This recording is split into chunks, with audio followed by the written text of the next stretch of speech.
Algumas dores não se veem, mas deixam marcas profundas na alma. Este é o lugar para elas. Helena sempre soubera que o silêncio guardava mais segredos do que as palavras. Não o silêncio acolhedor de uma tarde de domingo com um bom livro, mas aquele denso, que se aloja nos cantos da alma, alimentado por aquilo que se evita dizer. Aos 78 anos, os cabelos brancos emoldurando um rosto que carregava linhas de tempo, mas ainda um brilho de curiosidade nos olhos castanhos, ela era mestra nesse silêncio. Vivia em uma pequena casa cercada por um jardim onde, paradoxalmente, as cores gritavam vida, mas sua rotina era de uma quietude quase monástica. Todas as manhãs, a primeira coisa que fazia era regar as petúnias na varanda. As gotas d'água escorriam pelas pétalas vibrantes, lavando o orvalho da noite, e Helena sentia um leve alívio, como se aquelas flores, em sua beleza fugaz, absorvessem um pouco do peso que ela carregava. Era um peso antigo, quase invisível para quem a via sorrir com os netos ou preparar um bolo de fubá perfeito. Um peso que tinha o formato de um pincel e o cheiro de tinta a óleo. Quando menina, Helena sonhava com cores. Não apenas as cores que via no mundo, mas as que brotavam de dentro dela, ansiosas para serem traduzidas em telas. Seu pai, um homem prático e trabalhador, admirava sua inteligência, mas via na pintura um passatempo frívolo. Sua mãe, uma mulher de fé e bondade, encorajava-a em segredo, mas tinha medo de confrontar o marido. E assim, Helena pintava às escondidas, em cadernos surrados, nas paredes do quarto que depois cobria com panos, em sua imaginação. Cada traço era uma respiração, cada cor uma palavra não dita. Houve um verão, aos 18 anos, que tudo parecia prestes a mudar. Um concurso de artes foi anunciado na cidade vizinha, e o prêmio era uma bolsa de estudos em uma renomada escola de belas artes. Helena passou noites em claro, pintando o nascer do sol sobre o velho açude, um quadro que vibrava com a luz dourada e a promessa de um novo dia. Ela sentia que era seu melhor trabalho, a alma transbordando em tela. Com o coração acelerado e as mãos suadas, ela mostrou o quadro ao pai. Ele olhou demoradamente, não com a raiva que ela esperava, mas com um cansaço que a feriu mais profundamente. Helena, ele disse, a voz monótona, este é um belo passatempo. Mas a vida não é um passatempo. Você precisa de um futuro sólido. Casar-se, ter uma família, uma casa. Isso é o que importa. Essa coisa de arte, é para quem não tem com o que se preocupar. Ele virou as costas, e a frase, essa coisa de arte, ecoou na mente de Helena não como uma repreensão, mas como uma sentença. Um veredito sobre sua paixão, reduzindo-a a uma frivolidade inútil. Naquela noite, Helena não chorou. Não havia lágrimas, apenas um vazio gélido que se instalou em seu peito. Ela guardou o quadro no sótão, escondendo-o sob velhas mantas, como se estivesse enterrando uma parte de si mesma. Nunca o inscreveu no concurso. Em pouco tempo, conheceu João, um jovem honesto e trabalhador, com quem construiu a vida que seu pai considerava sólida. Teve filhos, cuidou da casa, foi uma esposa dedicada e uma mãe amorosa. A vida seguiu seu curso, plena de afazeres e pequenos prazeres, mas o silêncio daquele peso nunca a abandonou. O cheiro de tinta se tornou uma memória distante, quase vergonhosa. Agora, na velhice, com João já partido há alguns anos e os filhos crescidos e independentes, o silêncio da casa era mais intenso. Não era um silêncio triste, mas um convite à introspecção. Enquanto regava as petúnias, a memória daquele dia com o pai vinha com uma clareza quase dolorosa. Não era raiva o que ela sentia pelo pai, mas uma melancolia profunda por aquilo que ela desistiu de ser, por aquilo que ela permitiu que fosse silenciado. A dor não era apenas pela paixão negada, mas pela parte de si que ela havia deixado adormecida, quase morta. Certo dia, enquanto procurava uma caixa de fotos antigas no sótano para mostrar à neta, seu olhar recaiu sobre um volume empoeirado sob uma pilha de cobertores. O coração de Helena deu um sobressalto. Era ele. O quadro do açude. Intacto, as cores ainda vibrantes sob a camada fina de pó. Ela o puxou para a luz, e o sol da tarde o iluminou, revelando cada pincelada, cada matiz do céu que ela havia amado tanto. Um suspiro escapou de seus lábios, um suspiro que parecia carregar décadas de ar preso. Aquele açude, aquele sol, não eram apenas memória, eram a Helena que ela havia abafado, a Helena que sonhava em grande, a Helena que se expressava sem medo.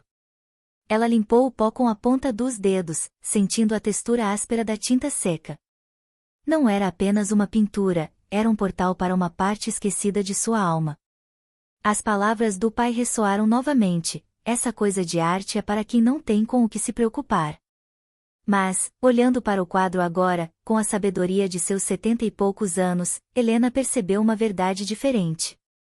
A arte não era uma frivolidade, era uma necessidade. Era a forma como sua alma respirava. E a preocupação que seu pai mencionara era apenas o medo do desconhecido, o medo de um caminho que não fosse o seguro. Ela havia aceitado essa definição de segurança, e ao fazê-lo, havia silenciado uma parte essencial de si. O quadro permaneceu em suas mãos por longos minutos. Não havia raiva, nem arrependimento esmagador. Havia uma tristeza, sim, pela jovem que se calou. Mas havia também uma nova sensação, suave como o toque de uma brisa, uma sensação de reconhecimento. Era como se a Helena jovem estivesse estendendo a mão para a Helena idosa, não para reclamar do passado, mas para pedir um reencontro, uma reconciliação. A dor silenciosa não sumiu completamente, mas ela mudou de forma. De um peso opressor, tornou-se um convite silencioso, um convite para o recomeço. Helena sentiu o calor de um novo tipo de cura, uma que não apagava a história, mas a iluminava sob uma nova perspectiva. O quadro do açude permaneceu nos braços de Helena por um longo tempo, suas cores vibrantes parecendo sussurrar histórias de um passado distante. Não havia raiva, nem um amargo arrependimento que a corroesse, apenas a quietude de um entendimento que chegava tarde, mas com uma força avassaladora. Era como se, ao segurar aquela tela, ela segurasse a si mesma, a jovem sonhadora que havia sido silenciada, e a mulher sábia que agora, finalmente, começava a ouvi-la. Ela levou o quadro para seu quarto, a peça mais iluminada da casa, e o encostou contra a parede, de frente para sua cama. Não era um ato de exposição, mas de aceitação. A cada manhã, ao acordar, o primeiro olhar seria para aquela paisagem dourada, um lembrete silencioso da parte de si que estava despertando. Os dias seguintes foram uma dança lenta entre a memória e a redescoberta. Helena não correu para comprar pincéis ou tintas. O processo não era sobre retomar um hobby, mas sobre curar uma ferida profunda. Ela passou horas apenas olhando o quadro, permitindo que as emoções viessem e fossem. Lembrou-se do cheiro da grama molhada perto do açude, do calor do sol em sua pele enquanto pintava, da febre criativa que a consumia. E, sim, da voz do pai, tão firme, tão carregada de uma preocupação que ela agora via como um disfarce para o medo do desconhecido. Ela entendeu que o pai, em sua simplicidade, queria protegê-la de um futuro incerto, de uma vida sem o chão que ele conhecia. Ele não desdenhava da arte, mas da sua percepção de que a arte não trazia segurança. Essa nova compreensão não apagava a dor do passado, mas a envolvia em um véu de compaixão, tanto por si quanto por ele. Uma tarde, enquanto tomava chá na varanda, sua neta, Lia, uma jovem de 20 e poucos anos, com o mesmo brilho inquisitivo nos olhos de Helena, a visitou. Lia estava estudando design gráfico e tinha um olhar apurado para a estética. Ao entrar no quarto de Helena para pegar um livro, seus olhos se arregalaram. Vó Helena, exclamou Lia, a voz cheia de genuína admiração. Que quadro lindo! Onde a senhora encontrou isso? É seu? É de alguém da família? Helena sentiu um calor no peito, uma mistura de surpresa e um leve tremor. Ninguém, nem mesmo seus filhos, sabia daquele talento, daquela paixão. Era um segredo guardado tão a 7 chaves que ela mesma quase o havia esquecido. Sim, Lia, disse Helena, a voz um pouco embargada. É meu. Eu o pintei quando tinha sua idade. Lia se aproximou da tela, fascinada. É incrível, vó. A luz, a cor.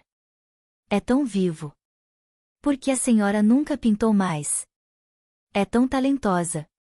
A pergunta de Lia abriu uma pequena fenda na muralha de silêncio que Helena havia construído em torno daquela parte de sua vida. E pela primeira vez em décadas, as palavras começaram a vir, hesitantes no início, depois com mais fluidez. Helena contou a Lia sobre o concurso, sobre as palavras do pai, sobre o abandono dos pincéis. Lia ouviu com atenção, sem julgamentos, apenas com um respeito profundo. Vó, disse Lia, depois de um longo silêncio, segurando a mão enrugada de Helena. Entendo que foi difícil. Mas não é tarde. Nunca é tarde para resgatar uma parte tão bonita de si mesma. A senhora não precisa pintar para um concurso, nem para agradar ninguém. Só para a senhora. Para a sua alma. As palavras de Lia não eram novas para Helena, mas vindas de uma geração tão diferente, com uma liberdade de expressão que a sua não teve, ressoaram de uma forma diferente. Não eram um comando, mas um convite amoroso. No dia seguinte, Lia reapareceu com uma caixa de madeira. Dentro, um kit de tintas a óleo novas, pincéis de diferentes tamanhos e um pequeno cavalete de mesa. Sem pressão, vó, disse Lia, sorrindo. Só para a senhora ter à mão, se a vontade aparecer. Helena guardou a caixa, mas não em um sótão. Deixou-a sobre uma pequena mesa perto da janela do quarto, ao lado do quadro do açude. Por alguns dias, a caixa permaneceu intocada. Havia um medo sutil, não de falhar, mas de revisitar a emoção, o sonho que se quebrou. Mas a cada manhã, a cada olhar para o quadro, o desejo começava a suplantar o medo. Aquele açude parecia chamá-la, não para lamentar o passado, mas para pintar um futuro. Uma tarde, a mão de Helena estendeu-se para a caixa.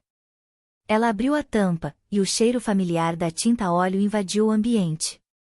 Era um aroma que trazia consigo memórias de juventude, de noites em claro, de uma paixão vibrante.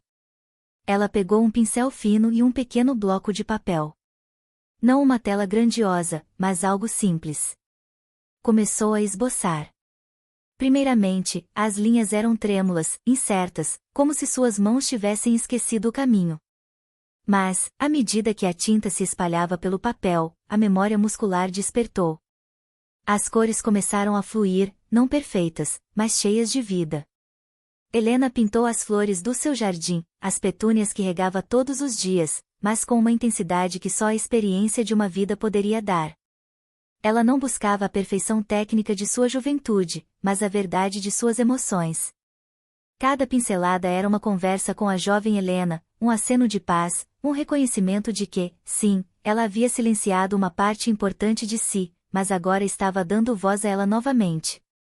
A cada dia, Helena pintava um pouco. Pequenos quadros, esboços coloridos, cenas do seu cotidiano. Não havia pressão, apenas a alegria pura da criação. O ato de pintar era uma forma de reprocessar as memórias dolorosas. Não era que a dor desaparecesse por completo, mas ela mudava de lugar.